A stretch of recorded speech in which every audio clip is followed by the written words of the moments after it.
नमस्कार साथियों, स्वागत है आप सभी का हमारी इस चैनल हिंदी साहित्य विद एबी में। जैसा कि आप सभी जानते हैं कि हम चर्चा कर रहे हैं हिंदी साहित्य के यूजीसी नेट परीक्षा की आंसर की, और इस श्रृंखला में हम क्वेश्चन नंबर 51 से लेकर के क्वेश्चन नंबर 80 तक की चर्चा कर चुके हैं। इसके आगे प्रश्नों की चर्चा आज हम करने वाले हैं। तो चलिए शुरू करते हैं आज की हमारी क्लास। हमारा पहला क्वेश्चन है, गोदान के आधार पर कौन से कथन सत्य हैं? सत्य कथन पूछे हैं। बेईमानी का धन जैसे आता है वैसे ही जाता है। भाई का हक मारकर किसी को फलते फूलते नहीं देखा। गोबर को राय साहब के पास भेज देना। भोला उधार देने वाला आदमी नहीं है। तुम जैसे मर्द साठे पर पाठे होते हैं। तो ये जो आपका ई नंबर का स्टेटमेंट है, ये साठे पर पाठे देखकर हमको लगता है कि ये गोदान का स्टेटमेंट है, लेकिन गोदान में क्या दिया है? तुम जैसे मर्द साठे पर पाठे नहीं होते हैं, ऐसा एक कथन है। तो इस कारण से ये जो ई नंबर का स्टेटमेंट है वो आपका गलत हो जाता है। तो इस कारण से ऑप्शन नंबर 3 और 4 एलिमिनेट हो जाते हैं। इसी तरह से आपका जो सी नंबर का स्टेटमेंट है, गोबर को राय साहब के पास भेज देना, यह भी कथन आपके गोदान में नहीं है। इसके अलावा आप इस बात से भी यह अंदाज़ा लगा सकते हैं कि भोला उधार देने वाला आदमी नहीं है, यह कथन सही है। यह उस समय का प्रसंग है जिस समय पर होरी जो है गाय खरीद करके अपने भाई के पास गया रहता है। तो उसका भाई बोलता है कि मतलब उसके भाई की जो पत्नी होती है वो कहती है कि इनके पास रुपए कहाँ से आ गए, इनके पास भी तो उतने ही खेत हैं जितने हमारे पास हैं, तो इनके पास कहाँ से पैसे आए और कहाँ से ये नई गाय लेकर के आए। तो उसका भाई बोलता है कि उधार लाए होंगे। तो फिर वो बोलती हैं कि भोला उधार देने वाला आदमी नहीं है। ये उस समय का प्रसंग है। तो यदि आपको कहानी याद है तो भी आप इस बात का अंदाज़ा लगा सकते हैं कि कौन सा कथन सही है और कौन सा नहीं है। तो ये भोला उधार देने वाला आदमी नहीं है, अगर आपको पता है कि ये कथन सही है और यहाँ पर की स्टोरी पता है, तो आपका ऑप्शन 2 ऐसे ही आंसर आ जाता है। Option 2 is the correct answer here. हमारा अगला क्वेश्चन है, दलित विमर्श से जुड़े कौन से कथन असत्य हैं? तो देखिए, गलत कथन पूछा है। डॉक्टर अंबेडकर ने दलितों के उत्थान को राष्ट्र का उत्थान माना, सही बात है। दलित लेखक संघ के एक गुट ने 31 जुलाई 2020 को कर्मभूमि की प्रति जुलाई। तो देखिए, मैं आपको बता चुकी हूँ कि जहाँ पर न्यूमेरिकल नंबर्स आते हैं उस स्टेटमेंट के या उस कथन के गलत होने के चांस ज़्यादा रहते हैं। तो उस हिसाब से आप इस पर संदेह कर सकते हैं। फिर दलित साहित्य में स्वानुभूतियों का विशाल भंडार है, ये सही बात है, क्योंकि दलित विमर्श या दलित साहित्य जब लिखता है तो उसकी स्वानुभूति यानी कि खुद पर जो बीती होती है वह उन बातों को लिखता है, इस कारण से उसमें यह हमें देखने मिलता है। फिर है अछूत की शिकायत 1925 में सरस्वती पत्रिका में छपी थी। इसमें भी देखिए न्यूमेरिकल नंबर है, तो इस कारण इसमें भी आप संदेह कर सकते हैं। जयप्रकाश करदम और ओम प्रकाश वाल्मीकि दलित साहित्य के महत्वपूर्ण लेखक हैं, बिल्कुल सही कथन है। तो इस तरह से देखिए, आपके बी और डी दोनों कथन आपके गलत हो सकते हैं। इसमें ऑप्शन में देखिए ये दोनों कथन, तो ये ऑप्शन 2 आपका सही आंसर हो जाएगा, क्योंकि आप जानते हैं कि ओम प्रकाश वाल्मीकि दलित लेखक हैं, जयप्रकाश करदम भी दलित लेखक हैं, दलित साहित्य के महत्वपूर्ण लेखक हैं। तो इस कारण से ये सही है और ये तो सही ही है और ये भी सही है। तो इस तरह आप कॉमन सेंस से भी इस क्वेश्चन को सॉल्व कर सकते थे। हमारा अगला क्वेश्चन है, भारतेंदु हरिश्चंद्र के नाटकों का सही कालक्रम क्या है? तो देखिए, मैंने भारतेंदु हरिश्चंद्र के बारे में एक अलग से क्लास ली हुई है, जो मैंने शायद अभी कुछ दिन पहले ही ली थी, तो वो आप एक बार जाके देख सकते हैं, क्योंकि जो 2024 दिसंबर का एग्ज़ाम हुआ है इसमें भारतेंदु हरिश्चंद्र के बारे में मतलब बहुत सारे क्वेश्चन बने हैं, कम से कम 3-4 क्वेश्चन तो बने ही हैं।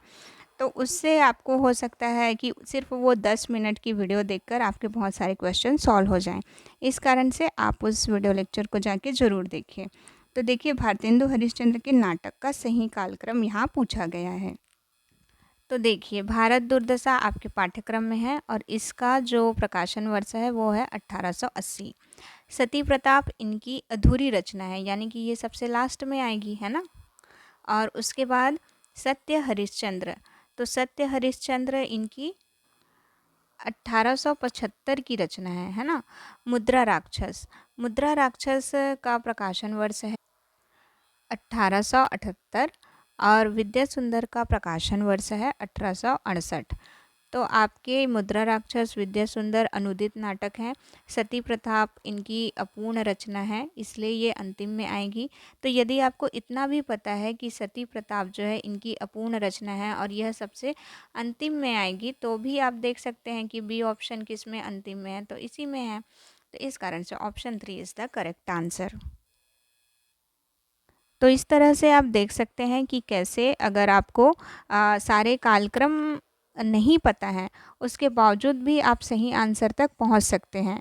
यदि आपको आपके जो पाठ्यक्रम में लेखक हैं उनके बारे में आपने सही से पढ़ा हुआ है, तो आप सही आंसर तक पहुंच सकते हैं। और इस परीक्षा का उद्देश्य भी आपके नॉलेज को चेक करना है, न कि ये कि आपको सारे जो रचनाएं हैं उनके प्रकाशन वर्ष याद रहें, यह इसका उद्देश्य नहीं है। अगर वैसा उद्देश्य होता तो आपके ऑप्शन भी और कठिन बना दिए जाते, लेकिन ऐसा नहीं है। अगर आपको सिर्फ बी ऑप्शन का अपूर्ण रचना, अंतिम रचना है पता है, तो देखिए जैसे ही आपको पता चलता है आपका आंसर आ जाता है। तो चलते हैं अपने अगले क्वेश्चन में। यहाँ पर एक कथन दिया हुआ है और आपको बताना है कि यह कथन जो है कौन से निबंध से उद्धृत है।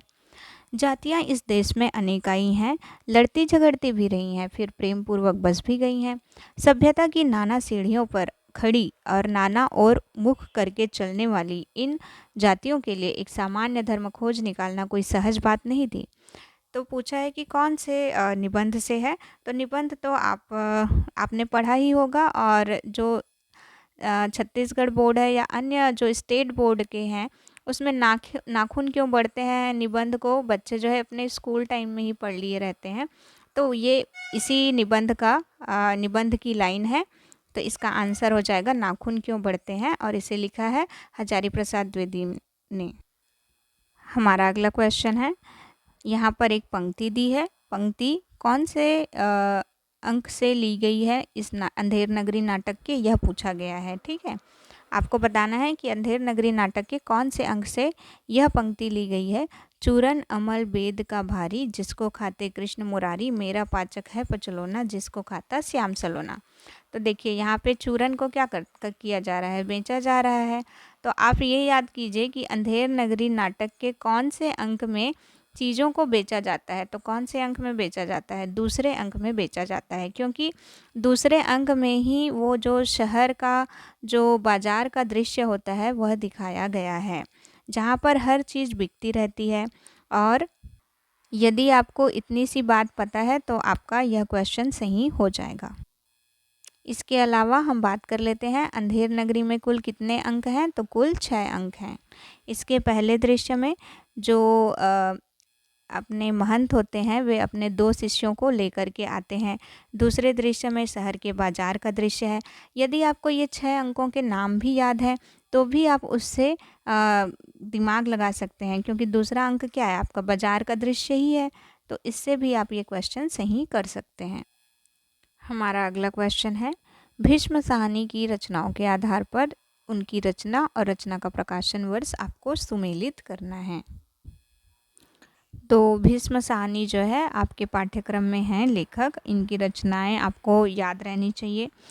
तो पाली का प्रकाशन वर्ष है 1984, डायन का है 1998, भटकती रात का है 1966 और शोभा यात्रा का है 1981। तो देखिए 2 1 4 3, 2 1 4 3, option number 2 is the correct answer. हमारा अगला क्वेश्चन है, रस निष्पत्ति के व्याख्याकारों में से किसने अनुमान को महत्व देकर चित्र तुरंग न्याय की चर्चा की है। तो किसने की है, ये तो आपको मैंने पढ़ाया है। चित्र तुरंग न्याय तो ये है संकुक के अनुमितिवाद, जिनके अनुमितिवाद विचारधारा के ये प्रवर्तक रहे हैं। हमारा अगला क्वेश्चन है, काव्य शोभाकरान धर्मालंकारान प्रचक्षते। यह लक्षण अलंकार के संदर्भ में किस आचार्य द्वारा दिया गया है? तो इसका आंसर हो जाएगा दंडी। दंडी ने काव्य की शोभा, देखिए ये अलंकार संप्रदाय से थे, तो यह जो है इन्हीं का कथन है। और इन्होंने वैदर्भी और गौड़ी रीति के मध्य पारस्परिक अंतर को स्पष्ट किया था। तो देखिए आपको ये कथन पूछा जा सकता है, इसलिए आप इसे याद कर लीजिए। वैदर्भी और गौड़ी रीति के जो पारस्परिक अंतर है उसको स्पष्ट करने वाले आचार्य हैं आचार्य दंडी। और ये जो आपकी पंक्ति है, काव्य शोभाकरान धर्मालंकारान प्रचक्षते, ये भी आचार्य दंडी की पंक्ति है। और ये कौन से संप्रदाय से थे? तो अलंकार संप्रदाय से थे। तो अलंकार क्या है? काव्य की शोभा बढ़ाने वाले तत्व। हमारा अगला क्वेश्चन है, भारतेंदु कृत सती प्रताप नाटक का नाट्य रूप कौन सा है? जैसे कि मैंने अभी आपको कुछ देर पहले बताया कि यह जो है इसके ऊपर मैंने एक अलग से क्लास ही ली है। तो सती प्रताप इनका कौन सा नाटक है? अंतिम नाटक है, और ये जो है गीत रूपक है। वैसे ही भारतेंदु ने आपके जो पाठ्यक्रम में है भारत दुर्दशा लिखी है। तो भारत दुर्दशा जो है कैसा है? तो नाट्य रासक है। सो आई रिकमेंड कि आप जो है भारतेंदु हरिश्चंद्र वाली क्लास जो है एक बार ज़रूर देखिए। इसके बाद हमारा आज का अंतिम क्वेश्चन है, स्त्री विमर्श के संदर्भ में कौन से कथन सत्य हैं? तो आपको सही कथन बताना है। सावित्रीबाई फुले ने स्त्रियों की शिक्षा के लिए काम किया, ये तो सारी सबको पता ही है। तो ये जो है सही मतलब सही कथन है। तो देखिए ए जो है किस में है? तो ये इन दोनों में है। तो इस कारण से ये दोनों ऑप्शन तो एलिमिनेट हो गए। अब देखिए, इस विमर्श की एक महत्वपूर्ण पुस्तक है Susan bassinet of feminist experiences. तो यहाँ पे फेमिनिस्ट बोला है, तो ये किसके बारे में है? स्त्रियों के बारे में ही है। एक्सपीरियंस यानी अनुभव। अमेरिका में राष्ट्रीय महिला संगठन का गठन, तो मैंने क्या बताया था कि न्यूमेरिकल डेटा जहाँ पर है उसके गलत होने के चांस ज़्यादा होते हैं, तो इस कारण इसे रहने दीजिए। फिर ओम प्रकाश वाल्मीकि और मोहनदास नैमिष राय स्त्री, तो नहीं, ये स्त्री विमर्श के नहीं है, ये दलित विमर्श के प्रमुख लेखक हैं। तो देखिए आपको स्त्री विमर्श के और दलित विमर्श के प्रमुख रचनाकार या लेखकों के नाम तो आपको मुँह जुबानी याद होने चाहिए। फिर है नारीवाद पूंजीवादी पितृसत्ता का समर्थक है। नहीं, ये पितृसत्ता की समर्थक नहीं है, बल्कि इसका विरोध करती हैं नारीवाद। तो ये तो कॉमन सेंस आपको पता ही होने चाहिए। तो ये हो गया आपका गलत कथन। तो आपका सही ऑप्शन क्या हो जाएगा? ऑप्शन नंबर 2, कथन ए और बी बस सत्य है। तो ये था आज का हमारा सेशन। आपको बताइए हमें कमेंट सेक्शन में कि आपको हमारा एक्सप्लेनेशन कैसा लगा। मिलते हैं हम अपनी अगली क्लास में और क्वेश्चंस के साथ। धन्यवाद।